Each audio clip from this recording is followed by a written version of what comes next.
Fala, investidores, sejam muito bem-vindos ao canal Planileiro Investidor. Eu sou Adriano Costa e no vídeo de hoje nós vamos falar do fundo de investimento imobiliário Bresco Logística, relatório gerencial de março de 2022, é o fundo BRCO11, fundo interessante de logística, né? Então, fique conosco aí para você saber qual foi a performance dele no mês de março. Mas queria te agradecer antes de mais nada por você estar assistindo esse vídeo e te pedir algo muito importante, que é a sua inscrição no canal, o seu like, tá? E também para que você colocasse nos comentários aí suas sugestões de vídeo, tá? A gente fala aqui principalmente de fiagros e fundos de investimento imobiliário, mas também falamos secundariamente aí de ações, tesouro direto. Então bota a sugestão de vídeo aí, acompanhe as nossas playlists aí, nossos assuntos que a gente trata aqui no canal, tá? Para você ficar ligado aqui nos nossos assuntos e fazer as suas sugestões, trocar conhecimentos também com a gente, tá? E se você é cotista do Bresco Logística, compartilhe com a gente nos comentários qual o percentual da sua carteira hoje. Eu sou cotista do Bresco Logística já há algum tempo, há mais de um ano, né? O fundo, gosto do fundo, fundo interessante, né? Em torno de 4% da minha carteira está alocado no Bresco Logística, tá? Se você quer saber também da minha carteira, tem aí. A gente acompanha a minha carteira mensalmente aí a partir de 2022, né? A gente tem acompanhado a minha carteira mensalmente, tá? Para saber também o que eu faço também de movimentações, né? Mês a mês, né? Quais são minhas observações, quais ações, quais os fundos imobiliários, quais são os fiagros. Fique ligado então aí nos fundos que a gente trata da minha carteira também. Tá? Então, Bresco Logística, esse relatório vai estar na descrição do vídeo para você baixar, fazer uma leitura mais detalhada e também na descrição está o nosso endereço do Telegram, nosso grupo do Telegram para você participar lá com a gente, tá? A gente vai sortear um livro, assim que a gente ultrapassar os 5 mil inscritos, a gente vai sortear um livro Investidor Inteligente. Então, se você quer participar primeiro, você tem que se inscrever lá no nosso grupo do Telegram e a gente vai montar uma lista lá para quem quer participar, quem deseja participar aí do sorteio, tá? Você vai colocar o seu nome lá e a gente vai fazer um sorteio assim que ultrapassar os 5 mil inscritos aqui no canal, tá bom? Agradeço a você a sua audiência. Então, vamos lá. Bresco Logística, relatório gerencial de março de 2022. Fundo aqui que já fala aqui suas características, né? Ele tem 11 propriedades, 446 mil metros quadrados de área bruta locável, tem um potencial de expansão aqui de 6% aproximadamente. O portfólio tem uma receita anual estabilizada aqui de 146 milhões de reais, né? A cada atualização contratual esse valor aumenta, né? É a característica dos fundos de tijolo, tá? Às vezes você pensa que o fundo está pagando pouco, mas é porque às vezes os reajustes ficam concentrados em alguns meses, né? E demora, né? O time do aumento do indexador não é o mesmo time do reajuste dos contratos, né? Diferentemente do que acontece nos fundos de papel, que é praticamente no mesmo time, né, ali, né? Aumentou o indexador, acaba aumentando também a escabilidade da receita de atualização monetária ou de juros dos CRIs. Nos imóveis de logística acaba acontecendo de acordo com os reajustes contratuais, que é feito só uma vez por ano, né? A gente tem sempre comenta isso aqui. 36% das suas propriedades são localizadas na cidade de São Paulo, tá? Não tem o fundo não tem vacância física, 0% de vacância física nos empreendimentos. Contratos de locação possuem prazo médio remanescente de 5,1 anos. 48% deles são atípicos, 93% dos inquilinos são classificados do grau de investimento escala global AAA ou AA. Já fui perguntado quais são eles, eu não sei dizer, porque o fundo não declara isso aqui, tá? Porque são diversos inquilinos que o fundo tem, mas a gente não consegue saber assim de imediato são esses inquilinos que têm esse grau de investimento em escala global aí, AAA ou AA. E isso é a classificação pelas agências de rating, a gente sabe que não tem só uma, né? E as especificações técnicas de 10 das 11 propriedades são classificadas como um grau a mais. Então tem um grau específico para cada tipo de imóvel, né? Cada tipo de né, imóveis aí novos, né, que oferece uma logística melhor, que oferece aí é, uma localização melhor, né? Então acaba entrando nesse grau de classificação aqui de acordo com algumas características. E o fundo tem gestão ativa com foco no segmento de logística. Falando aqui da demonstração do resultado, interessante, que é critério de caixa, né? A maioria dos fundos aí coloca pelo critério de competência e acaba confundindo os leitores dos relatórios, né? Porque A distribuição para os cotistas, né, que na maioria das vezes são os leitores, né, acho que 99% dos leitores dos relatórios gerenciais são cotistas, e o provento do cotista ele vem de um relatório, de uma demonstração de resultado pelo critério de caixa. Então é interessante que os fundos coloquem o critério de caixa, né? E nas demonstrações trimestrais, então nas apresentações das demonstrações financeiras, aí sim você coloca ali pelo critério de competência, né? Mas enfim, parabéns para a equipe do BRCL, do Bresco Logística, né? Que coloca aqui o regime de caixa, que é o que o gestor, que é o que o cotista, né? Precisa saber. Então, total de receitas em março, 13 milhões 168 mil, teve um crescimento interessante, né? Nas receitas imobiliárias, né? São as receitas de aluguel, fundo Alfer Aluguel, né? São as receitas dele. 308 mil reais de receita financeira. Total de despesas aqui 1,7 milhões, a maioria vem da taxa de gestão, taxa de administração em 126 mil. Tá? E o lucro de caixa foi de 11,4 milhões, fez um ajuste aqui na distribuição, esse ajuste aqui foi, né, ele fez um caixa na verdade, né, lucro ali acumulado não distribuído, e o fundo tem uma política de distribuição linearizada, né? Então distribuiu 9 milhões e 300 em janeiro, assim como em fevereiro e também agora em março, né? E a distribuição de março, ó, equivale a 81% do lucro de caixa. Então o fundo realmente fez um caixa, né? E normalmente isso tem que ser equalizado sempre no final de cada semestre, já que os fundos são obrigados a distribuir 95% dos seus resultados de caixa semestrais, né? Todo semestre. Então isso aí é regido pela lei dos FIIs, lei 8668 de 93, você pode ir lá ler. E, inclusive, você vai conseguir lá diferenciar qual o papel do administrador, qual o papel do gestor. Já fui perguntado isso aqui nos comentários também, tá? Código de negociação dele, algumas características, ó, BRC11, tem mais de 14 milhões e 700 mil cotas emitidas, tem um patrimônio líquido de 1,7 bilhões de reais, o valor patrimonial é de 118,90, nas últimas semanas variando ali entre 98 e 101 reais, né? Esse tem sido o valor de cota ali do BRCA11 nessas últimas semanas. O valor de mercado 1,4 bilhões de reais e aqui encerrou março a R$ 99,30. Gestor é a Bresco Gestão, taxa de gestão 1% ao ano, responsável por essa taxa aqui, né?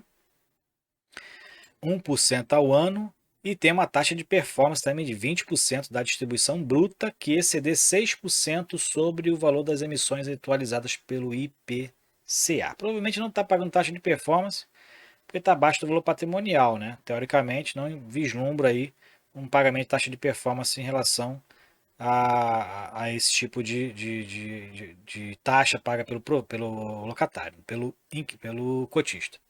Administrado pela Oliveira Trust, tem taxa de administração aí de 0,10% se o PL for menor ou igual a 1 bilhão, mas como ele é superior, paga 0,03% ao ano, que é essa taxa aqui de 126 mil reais.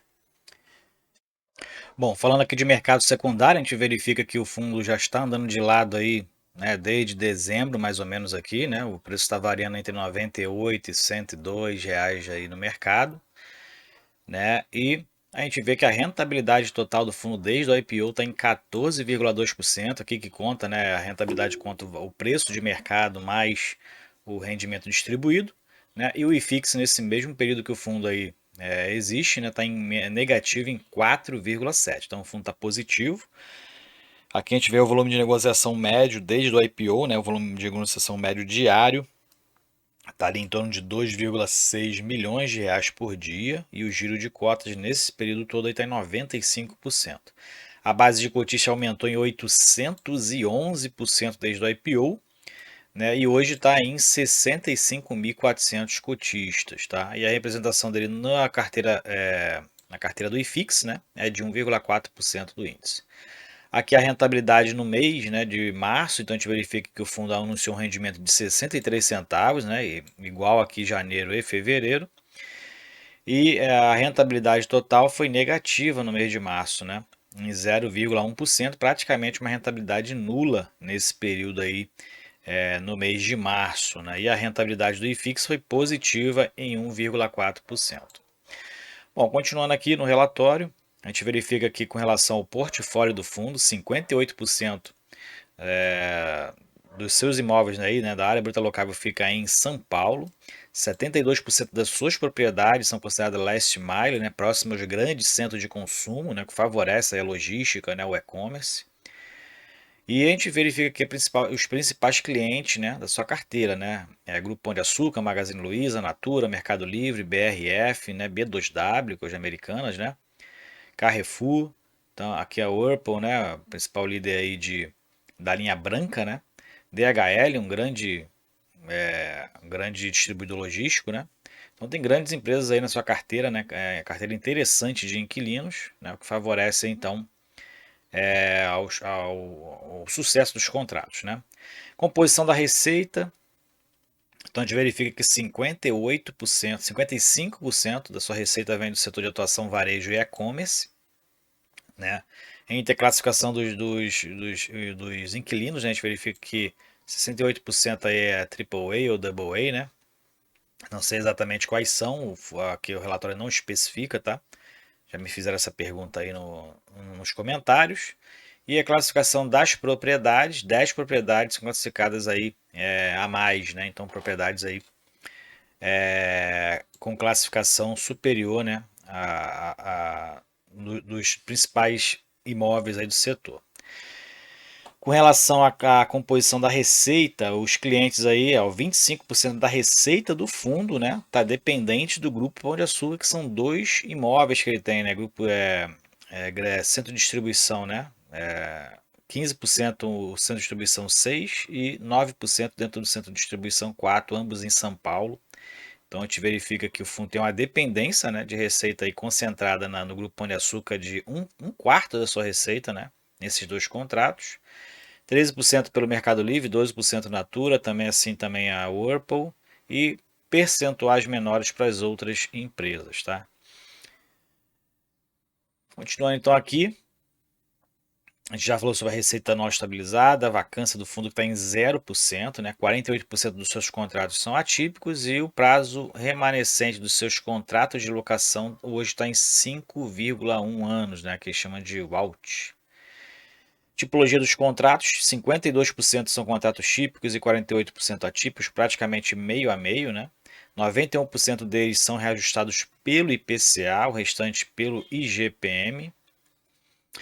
E pelas revisionais, a gente verifica que a maioria acontece a partir de 2025 e praticamente todos os meses, né, exceto julho e agosto, tem aí as revisões, os reajustes contratuais anuais, né? Então, praticamente todos os meses aí, com exceção de julho e agosto. Composição acionária, hoje o fundo tem 49% de pessoas físicas na sua composição ali na carteira de investidores, né? E hoje com 65,4 mil investidores na sua carteira. Então, a crescente, como ele falou, de 811% na sua carteira de cotista, número de cotistas, né? E um crescimento maior aqui a partir de novembro de 2020, né? Como o fundo teve uma estilingada aí, chegando então a mais de 65 mil cotistas. E eu sou um deles, né? Seção de direitos creditícios, então tem aqui um destaque aqui com relação a isso, né? Então a gente vê aqui um pouquinho da alavancagem que o fundo hoje tem nesse imóvel aqui, né? Locado para a BRF lá em Londrina.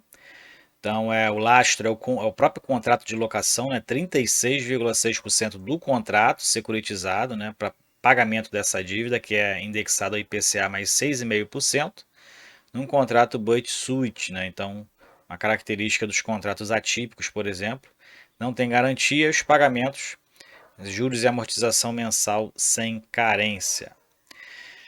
Aqui, obras em andamento e novas locações. Então, essa obra a gente vem falando já há muito tempo, né?